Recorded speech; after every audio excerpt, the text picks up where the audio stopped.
What happens to palaces when applause becomes a memory? Beyond the hedges and private gates of Hollywood, there are houses that once held the temperature of stardom, now they keep only the weather. These rooms once knew power, confession, and celebration. Today, they know dust. From the California ridgelines to the humid breath of the Mexican coast, we step into 20 mansions left behind by the very names that built them, shrines to ambition, echoes of grief, and artifacts of the bargain that fame always demands. Each cracked fountain and locked gate is a monument to both triumph and regret. These are not simply empty homes, they are stories suspended in marble and silence. Inside their walls linger the ghosts of songs, scripts, and dreams that once promised eternity. And now, each of them whispers the same quiet truth that glory is fragile, fortune is temporary, and no one, not even Hollywood's brightest stars, can buy forever. 20. Britney Spears. High above the quiet suburbs of Thousand Oaks, Liza Villa painted the color of soft sunlight, the house where Britney Spears once tried to begin again. She bought it in the years when she was fighting to reclaim her life, a sprawling Italian-style sanctuary meant to be her freedom made visible. The property spread across rolling hills, with manicured lawns, grand staircases, and a pool that glittered under the California Sunday. Inside, high ceilings carried the echo of laughter, the scent of new beginnings. For a time, it seemed as if the world's most scrutinized woman had found peace. But fame never forgets its subjects. As courtrooms and headlines consumed her life, the air inside the house thickened. The laughter faded, replaced by the sound of quiet footsteps and unanswered phones. Toys floated in the pool like small ghosts of joy. The gardens turned dry, and the once shimmering villa became another cage, larger, more beautiful, but a cage all the same. When she finally moved out, the mansion stood frozen between eras, not ruined, but weary, a reflection of its owner's struggle to breathe beyond control. Real estate agents dressed it for sale, but visitors said they could feel a heaviness that paint could not disguise. Years have passed. The house lingers on the market, sometimes listed, sometimes withdrawn, as if unsure what story to tell next. Today, the property waits, polished and empty, like a song left unfinished. For Britney, it was meant to symbolize freedom, yet it became a mirror of how fragile freedom can be.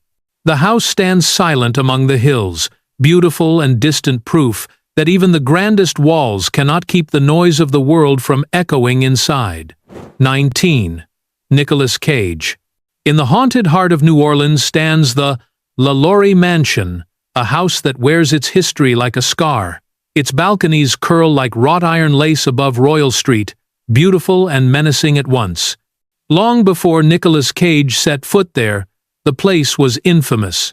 In the early 19th century, Madame Delphine LaLaurie was accused of unspeakable cruelty, and her mansion became a synonym for horror.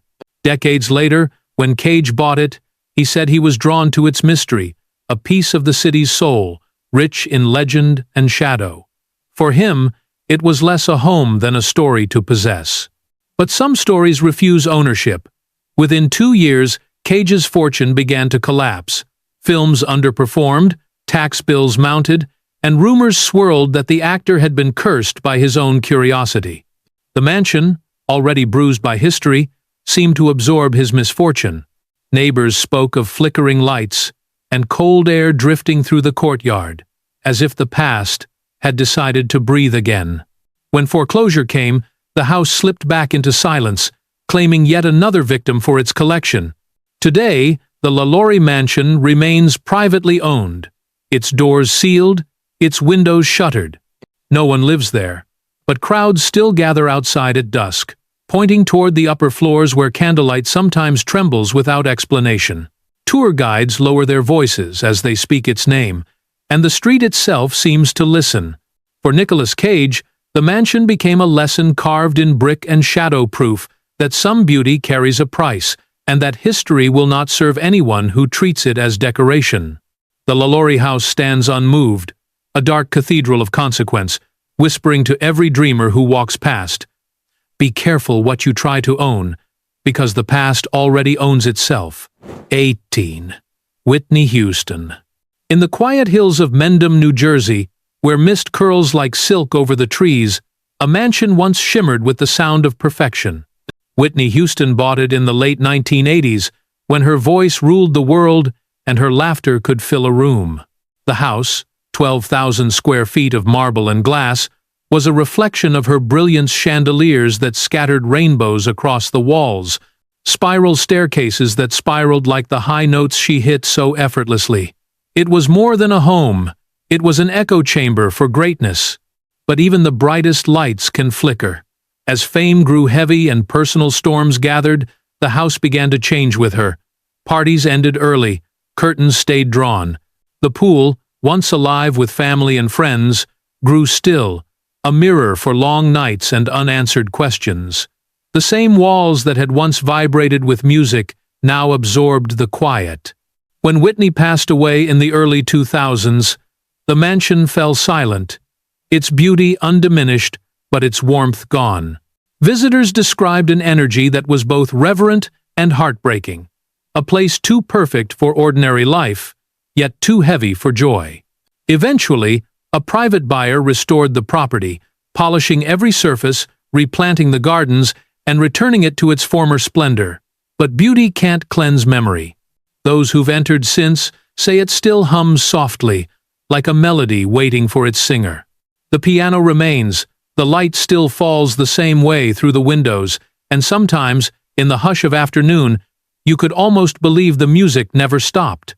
Whitney Houston's mansion stands not as a ruin, but as a requiem, a flawless, fragile monument to a woman whose gift both made and unmade her. The house endures like her songs, timeless, tragic, and too beautiful to forget. 17. Michael Jackson.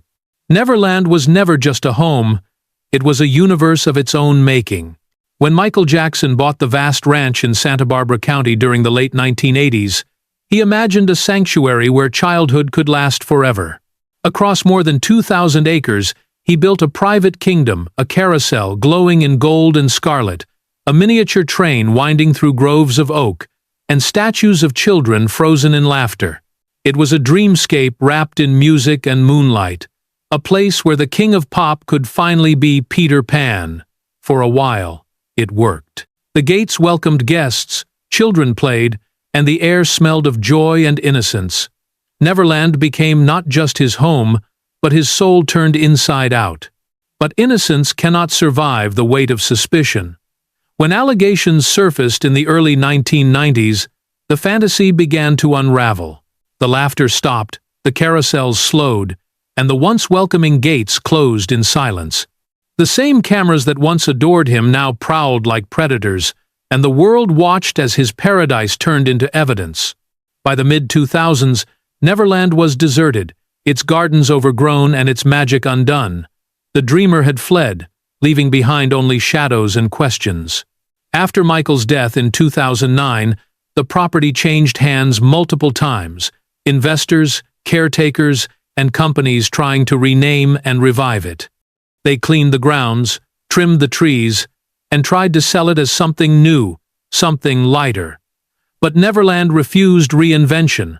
The rides rusted, the fountains cracked, and the echoes of 1,000 songs hung over the meadows like fog. Today, the ranch still stands, neither paradise nor prison, but a memory caught between both. It remains one of the most haunting symbols of fame's double edge, a place where joy was manufactured, innocence commodified, and wonder finally consumed by its own shadow. Neverland is the proof that you can build a world for yourself, but you can never live inside a myth. 16. Steve Jobs. In the quiet hills of Woodside, California, once stood a mansion that represented everything Steve Jobs spent his life trying to outgrow. Built in the 1920s, the Jackling House was an elaborate Spanish Revival estate, arched corridors, red-tiled roofs, and windows that looked out over the lush, whispering trees of Silicon Valley before it had a name. When Jobs bought it in the 1980s, he never moved in. To the preservationists who fought to protect it, the house was art. To Jobs, It was clutter a monument to a kind of wealth he found wasteful. He saw beauty in simplicity, not ornament. He dreamed not of restoring the past, but of reinventing the future. For more than a decade, the battle played out between history and vision. Activists petitioned to save the structure. Architects pleaded to preserve its heritage, but Jobs refused to bend. He wanted the land, not the legacy. "I'm more interested in the future than the past," he said during one of the hearings. After years of courtrooms and controversy, he won permission to demolish the house in 2011, the same year he died. When the bulldozers came, the mansion fell quietly, tile by tile, beam by beam, like an idea being erased. In its place rose a minimalist glass home, sleek, cold, and nearly invisible from the road, the embodiment of his design philosophy. There were no flourishes, no distractions, just space and light. It was as if Jobs had distilled architecture into a single sentence: less, but better. Today, the land belongs to a private family who maintains that modern structure.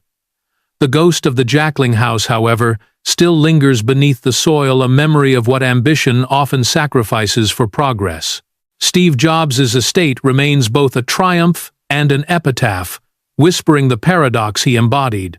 The man who built the future had to destroy the past to make room for it. 15. Bruce Lee. In a narrow street of Hong Kong's Kowloon Tong once stood a small two-story home that contained more power than most palaces. It was not built for royalty, but for rhythm, the rhythm of discipline, of thought, of motion. This was Bruce Lee's final home, the place where he lived, trained, and dreamed during the last year of his life. From the outside, it was unremarkable white walls, a tiled roof, a small courtyard where he practiced under the morning light. Yet inside, it pulsed with energy. Books on philosophy filled the shelves, notebooks lined with sketches of movements that would redefine cinema. The smell of sweat, ink, and incense lingered in the air. It was not luxury, it was purpose given shape. When Bruce died suddenly in 1973, the house became a shrine almost overnight. Fans traveled from across the world to stand before its gate, leaving flowers and notes written in languages the city could not count. The new owner, a hotel magnate, converted it into a short-stay inn, a decision that felt almost like desecration. The walls that had once absorbed the sound of training now heard transient laughter, footsteps, and nothing sacred. The idea of turning it into a museum surfaced many times, but bureaucracy, greed, and forgetfulness conspired to prevent it. By the 2000s, the house had become a ghost of itself: cracked paint, broken tiles, vines clutching the outer walls. In 2019, the demolition crews came, and the last fragments of Bruce Lee's sanctuary disappeared into dust. Only a mosaic and a window frame were saved, relics of an era that refused to die quietly. Today, a new building stands in its place, a school devoted to language and culture. Yet people still pause at the spot, whispering his name as if to test whether his spirit still listens. Bruce Lee's home was never about bricks or roofs. It was about motion, philosophy, and the will to become something greater. Even in absence, it continues to move, proof that true legends do not live in walls, but in the energy they leave behind. 14. Mike Tyson. Hidden deep within the quiet woods of Ohio stands a relic of raw ambition, the abandoned mansion that once belonged to Mike Tyson. At the height of his power, in the late 1980s, Tyson was more than a boxer. He was a force of nature. To the world, he was invincible. To himself, he needed proof. That proof came in the form of a sprawling estate, 25,000 square feet of marble and excess, built to remind everyone that he had conquered everything he once feared. It had golden doorknobs, crystal chandeliers, a private nightclub, and cages in the backyard that held his Bengal tigers. Every room shouted wealth, dominance, and hunger. But what burns brightest also burns fastest. Fame turned fragile, fortune vanished, and the empire Tyson had built crumbled under the weight of its own chaos. Legal battles, addictions, and reckless spending swallowed his world whole. By the early 2000s, the champion who once terrified opponents was broke, and his mansion, the temple of his triumph, was left to decay. Vandals broke in, graffiti covered the walls, and the air inside turned cold. Photographs of the wreckage spread online. Empty pools, shattered mirrors, a forgotten piano collecting dust. What was once the house of a god became the museum of a man undone. Years later, a small religious organization purchased the property. They cleaned it, prayed in it, and slowly transformed it into a church. The pool that once glittered with champagne was emptied and blessed with holy water. The dance floor became a chapel. Redemption took root where excess had lived. Mike Tyson's Ohio mansion is not just the story of a man who fell. It's the story of how even the mightiest thrones can become altars. Today, the tiger cages are gone, replaced by silence and grace. The mansion stands reborn, proof that the same walls that once celebrated pride can someday hold peace. It is the rarest kind of Hollywood ending, not wealth reclaimed, but wisdom earned. 13. 50 Cent. When Curtis 50 Cent Jackson bought Mike Tyson's former mansion in the early 2000s, he wasn't purchasing a home, he was buying a kingdom. 37 acres of manicured lawns surrounded a palace with 21 bedrooms, 25 bathrooms, an indoor pool, a recording studio, a gym, and even a nightclub. It was opulence on a scale that only a man who had turned survival into spectacle could justify. For 50 Cent, this was the physical proof of his ascent, the ultimate transformation from South Jamaica's streets to America's gilded elite. Each marble hallway echoed his story: fear to fortune, poverty to power. Yet power, like fame, demands a tribute. The property consumed more than $70,000 a month just to keep its lights on. Staff rotated like seasons, maintenance crews came and went, and eventually, the silence inside began to grow heavier than the music. The house became too large for a man who no longer needed to announce his success. He tried to sell it, first for nearly $20 million, then 15, then 10. Years passed, and the house remained unsold, its grandeur turning stale. What had once been a monument to victory began to look like evidence of vanity. By the late 2010s, 50 Cent finally closed the chapter, selling the estate for less than $3 million, a fraction of its original asking price. The new owners converted parts of it into a community center, giving the mansion a second life of purpose. But online, the photos of its empty corridors spread like a requiem, transforming the home into a digital ghost. Today, the estate stands serene, stripped of ego. The chandeliers still shine, but they no longer scream. And 50 Cent walked away from it with fewer dollars but more perspective. His mansion remains the perfect metaphor for modern fame. You can build walls high enough to block out the world, but you cannot silence the echo of your own past. 12. Robin Williams. Perched above the misty edge of San Francisco Bay stood a villa that glowed with laughter. It belonged to Robin Williams, a man whose brilliance could light entire rooms and whose kindness made the world feel smaller, warmer. Built in the style of a Mediterranean retreat, the house in Tiburon was a patchwork of comfort and curiosity. Shelves overflowed with books, walls carried framed memories of films and friends, and the smell of coffee lingered through its wide hallways. It wasn't a mansion of ego, it was a mansion of soul, a place where creativity rested between storms of energy. For years, the home was his haven. Here he read bedtime stories to his children, held small dinners for fellow comedians, and found silence when the world demanded performance. But the mind that gave others joy carried its own shadows. Depression crept quietly, invisible even to those closest to him.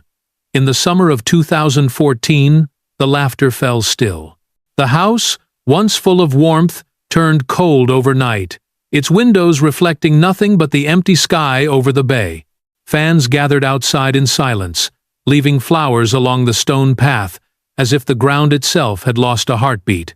A few years later, the property was sold discreetly to a private family. They restored it lovingly, respecting its quiet legacy. The colors are brighter now, the garden tended, the walls repainted, yet those who live nearby say the house still feels different, as though the air remembers kindness. Some evenings, when fog rolls across the water, neighbors swear they can hear faint laughter, quick and bright, like a spark from another time. Robin Williams's home remains one of Hollywood's most human monuments, a place where genius and pain shared the same roof. It stands as a reminder that even the brightest souls can leave behind gentle shadows, and that joy, once created, never truly disappears. 11. Cher. High above the Pacific, in the sun-drenched cliffs of Malibu, sits a palace of marble and memory, a mansion that looks more like a dream carved into stone than a home. Cher designed every inch of it herself in the 1990s, drawing inspiration from Italian villas and Eastern temples. Columns rise like candle flames, walls shimmer with gold, and vast windows open to the horizon where the ocean swallows the sky. It was not a place built to hide, but to be seen, the physical manifestation of a legend who had already outlived every prediction.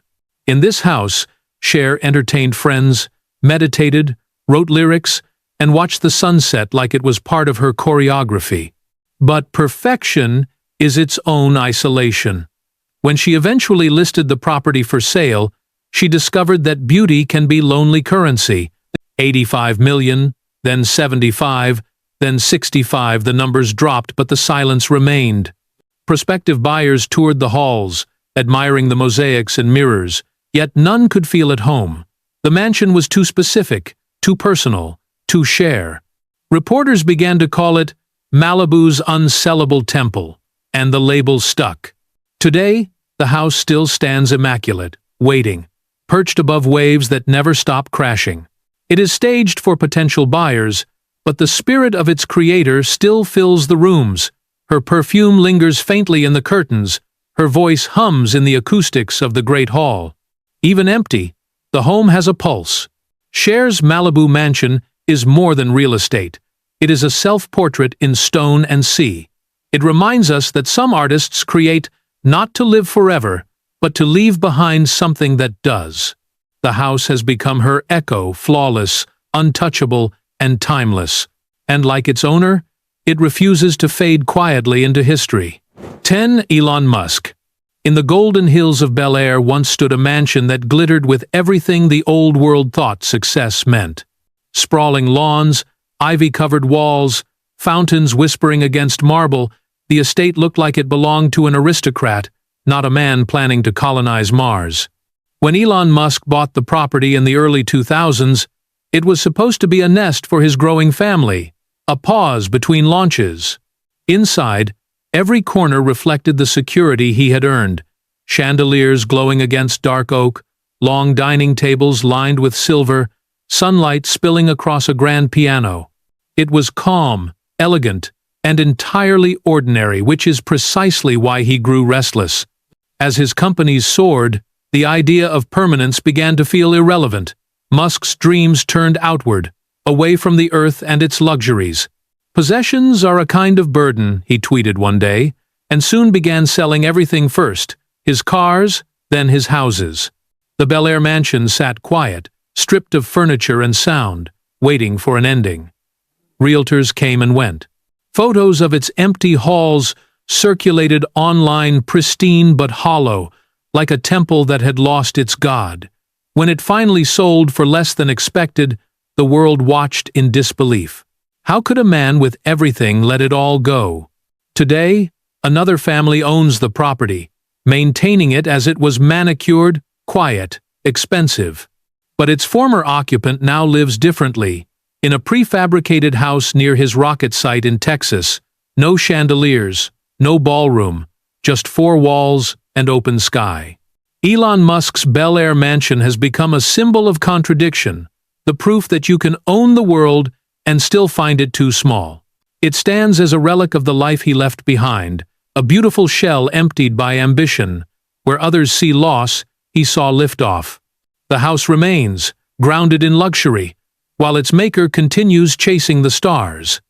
9. Liza Minelli. In the quiet avenues of Beverly Hills, hidden behind iron gates and towering palms, stands a mansion that once pulsed with the heartbeat of old Hollywood. It belonged to Liza Minelli, actress, singer, daughter of cinema royalty. Built by her father, the legendary director Vincent Minnelli, the home was a masterpiece of mid-century glamour. Velvet drapes framed tall windows, chandeliers hung low enough to light cigarette smoke like stage fog, and every mirror seemed to remember applause. It was a house born from the golden age, where Judy Garland's laughter once rang down the halls, and Liza, still young, danced in her socks across marble floors. But legacy is a heavy inheritance. After her father's death, the mansion became entangled in legal disputes. His will allowed his fourth wife, Lee Minelli, to remain in the home until her death, even after it had been sold. For years, she refused to leave, and the house, trapped between owners, fell into elegant decay. Ceilings cracked, wallpaper peeled, and vines crept through forgotten windows. The rooms that had once hosted icons of film and fashion grew silent, their glory dissolving into dust. It was as if the mansion itself couldn't bear to move on from its own fame. When Lee finally passed away in the late 2000s, the property was sold, but its magic had faded. The renovations that followed scrubbed away the past, repainting history in neutral tones. Still, those who knew the house say something lingers, a faint hum of music, a rustle of silk, the ghost of a spotlight turning slowly on. Liza Minnelli's Beverly Hills home remains a relic of a vanished world. It tells the story of a dynasty that once made dreams for everyone else but could not escape its own melancholy. The mansion is beautiful still, but its beauty feels borrowed, like a song that ends softly, too aware of its own silence. 8. Lil Wayne. In Miami Beach, where the ocean turns glassy beneath the heat, there once stood a house that looked more like a sculpture than a home. It belonged to Lil Wayne, the rapper who turned words into fire and swagger into art. Built of glass, steel, and concrete, the mansion seemed to float above the water, reflecting sunlight by day and neon by night. Inside, the design was sharp and fearless: open spaces, chrome staircases, and a rooftop skate park that glittered under city lights. It was modern, loud, and unmistakably him, the sound of success made solid. For a while, the house mirrored his momentum. Parties spilled across the decks, music thumped through walls, and guests drifted between the infinity pool and the recording studio like they were moving through a dream. But fame moves fast, and even empires built on rhythm fall out of sync.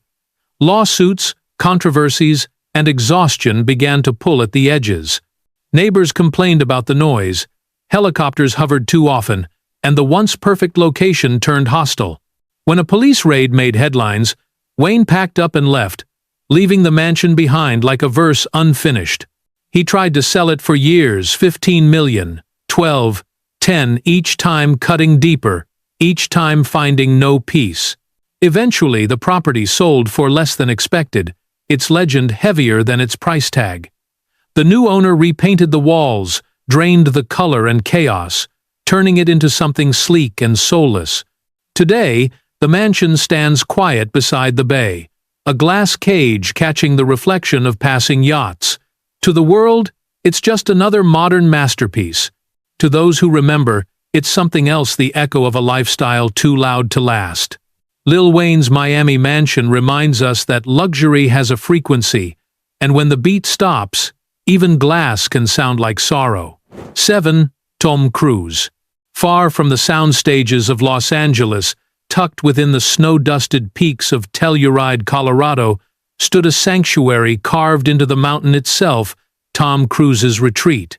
Built from cedar, stone, and glass, the home spanned over 300 acres of wilderness. It was not a palace for parties, but a monastery for focus, crafted by a man obsessed with discipline. The wide windows framed the world like film stills, sunsets washing over pine trees, clouds drifting low enough to touch. Here, Cruise could ride snowmobiles in winter, hike alone in summer, and memorize lines beside the crackle of a fire. For 2 decades, it was his refuge. the one place where stardom paused long enough for silence to breathe. But stillness has never been his natural state. By the mid-2010s, the actor who once built empires of control began to drift again, film to film, country to country, life to legend. The Telluride home sat waiting, half shrine, half museum. In 2014, he listed it for nearly $60 million. For years, no one bought. The price dropped, the listing returned, and finally, the mountain accepted a new name for less than half its original value. Today, the house belongs to another family, quiet and private. Yet the locals still call it Tom's Place. The trails remain, the wind still hums through the trees, and the air feels charged, as if waiting for the man who once conquered Hollywood to walk through the door again. Tom Cruise's Telluride mansion stands as a lesson in impermanence. Even for a man who performs his own stunts, gravity always wins. The home he built to escape the world has become part of it now, a monument not to escape, but to endurance. The mountain keeps its silence, and the legend keeps moving, always running toward another horizon that will never hold him for long. 6. Mohamed Hadid. High above Los Angeles, where glass mansions cling to the edges of cliffs, one man decided to build higher still. Mohamed Hadid, the luxury developer whose name became synonymous with opulence, envisioned a palace that would outshine the skyline itself. His Bel Air masterpiece, stretching across more than 30,000 square feet, rose like a monument to ambition. Walls of glass, elevators of steel, infinity pools pouring into the horizon. The city below glimmered like an ornament at his feet. To some, it was art. To others, arrogance made visible. But the higher you build, the more fragile the ground beneath. As the structure climbed beyond legal height limits, neighbors protested. Lawsuits erupted. Inspectors called it unsafe, city officials called it illegal, and newspapers christened it the Starship. Hadid defended it fiercely, insisting it was misunderstood, a dream too large for small minds. But dreams that ignore gravity always end the same way. In court, he lost the battle, ordered to pay millions in damages, and to demolish the very creation that had defined him.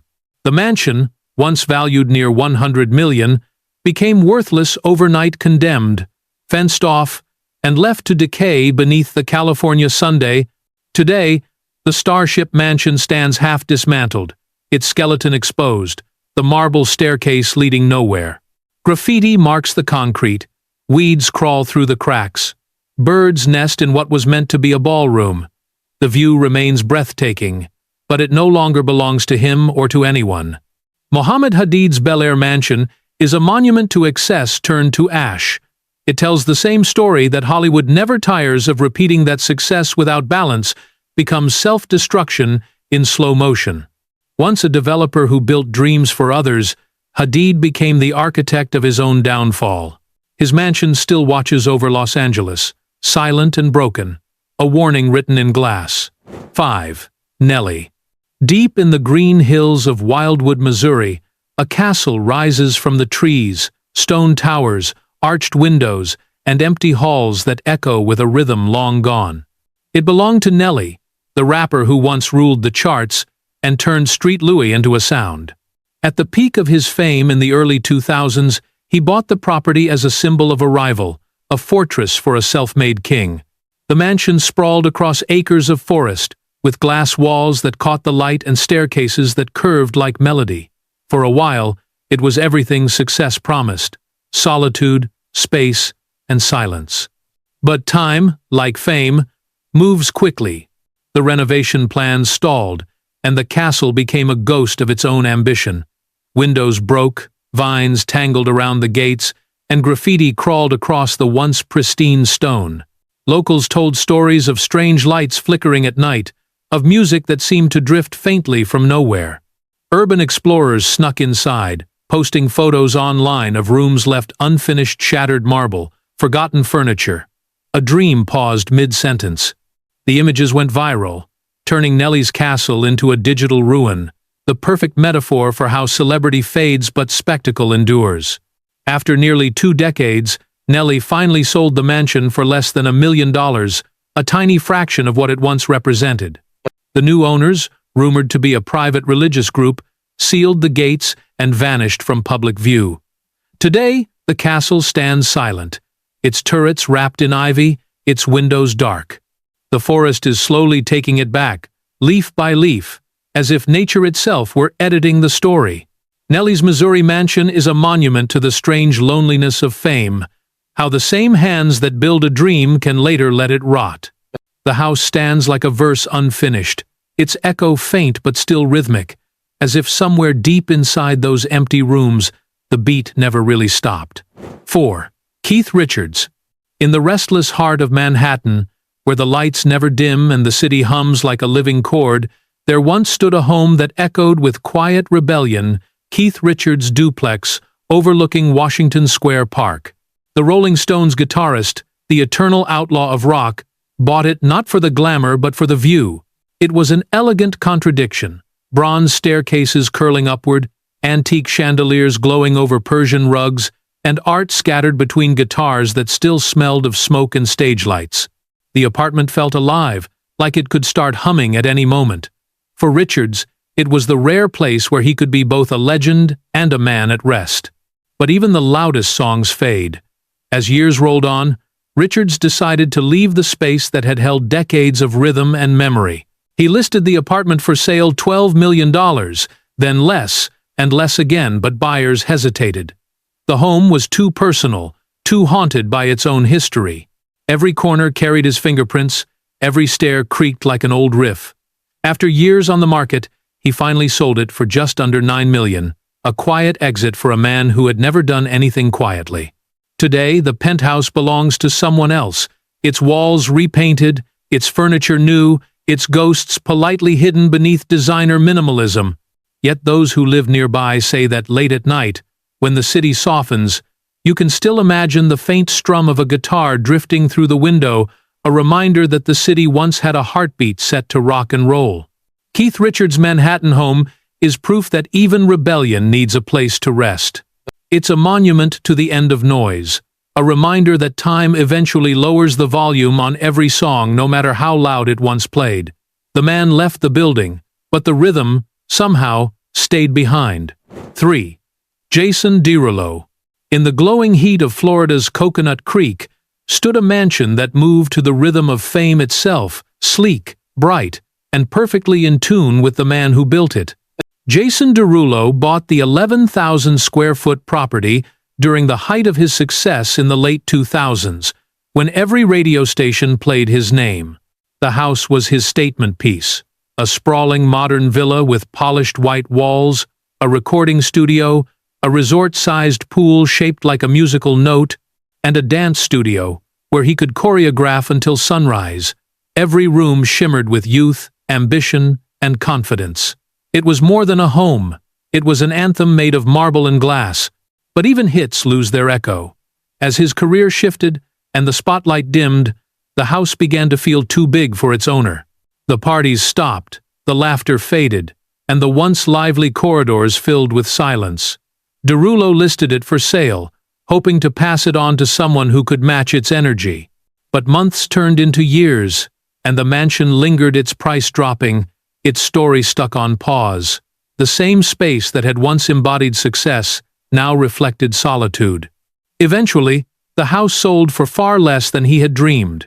The new owners stripped it of its flash and color, turning it into something quieter, more restrained, a home for living, not performing. The transformation was beautiful, but it erased something irreplaceable, the rhythm that had once made the walls tremble. Jason Derulo's Florida mansion stands today as a mirror of fame's tempo, bright one moment, fading the next. It is proof that even the most dazzling dreams can grow heavy in stillness. The music stopped, but the echo remains, faint and haunting, like applause heard through closed doors. 2. Courtney Love. In the gray-green mist of Olympia, Washington, hidden among moss and pine, there once stood a house that carried the weight of grief like furniture.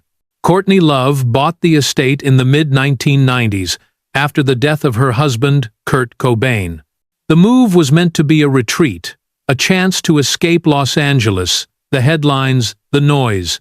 The home sat on acres of forest, where fog settled low over the stables and rain whispered against cracked glass. For a woman born in chaos, it was supposed to be peace made visible. But peace is a fragile architecture, and some hearts are too loud for silence. The house began to decay almost as soon as she moved in. Paint peeled, pipes burst, and the gardens grew wild. Inside, rooms turned cold and empty, filled with boxes of old clothes, scattered notebooks, and memories that refused to rest. Friends said the place felt alive, but in the wrong way. It hummed with tension, with the kind of sadness that seeps into walls. When Courtney tried to sell it, no one wanted the burden. Realtors described it as historic but difficult. The price dropped, and still it waited, hollow and heavy, like a confession unspoken. Years later, new owners finally took over, gutting the ruins and rebuilding it from the ground up. The graffiti disappeared, the wood was replaced, the house reborn into something bright and unrecognizable. Children now play where the tabloids once prowled, yet under the fresh paint, under the renovations, the soil still remembers. Courtney Love's Olympia home is more than a house, it's a symbol of survival written in decay. It reminds us that some wounds do not close, they evolve. The house no longer cries, but it breathes differently, as if it knows it once sheltered both love and loss. And maybe that's what redemption really looks like, beauty that grew back over the ashes. 1. Luis Miguel. High above the turquoise waters of Acapulco, once stood a paradise built for a voice that could stop time. Luis Miguel, the golden icon of Latin music, constructed the seaside mansion in the early 1990s, a sprawling white estate perched on the cliffs, where the horizon met infinity. It was a world within a world, balconies lined with bougainvillea, a pool shaped like a guitar, gold curtains that fluttered in the ocean wind. Here, he threw glittering parties, serenaded guests beneath chandeliers, and watched the sun sink into the Pacific like a spotlight dimming at the end of a show. For a man who lived by the rhythm of romance, the mansion was both a stage and a refuge. But even paradise erodes. As years passed, the headlines darkened lawsuits, financial trouble, personal isolation. The music that had filled arenas could no longer fill the rooms. Staff left, fountains dried, the once bright walls began to peel. Storms battered the coast, and Luis Miguel's dream home began to crumble, piece by piece. By the late 2000s, he had walked away entirely, leaving the house to the sea and its silence. Today, the mansion stands as a ruin kissed by salt and sunlight. Waves crash against its foundations, vines twist through broken windows, and gulls nest in the rafters where chandeliers once gleamed.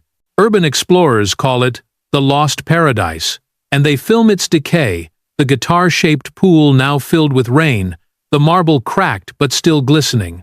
No one knows who truly owns it anymore. Some say nature has reclaimed it, and perhaps that's fitting.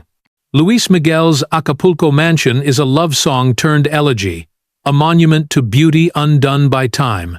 It reminds us that even the brightest stars cannot outshine the tide.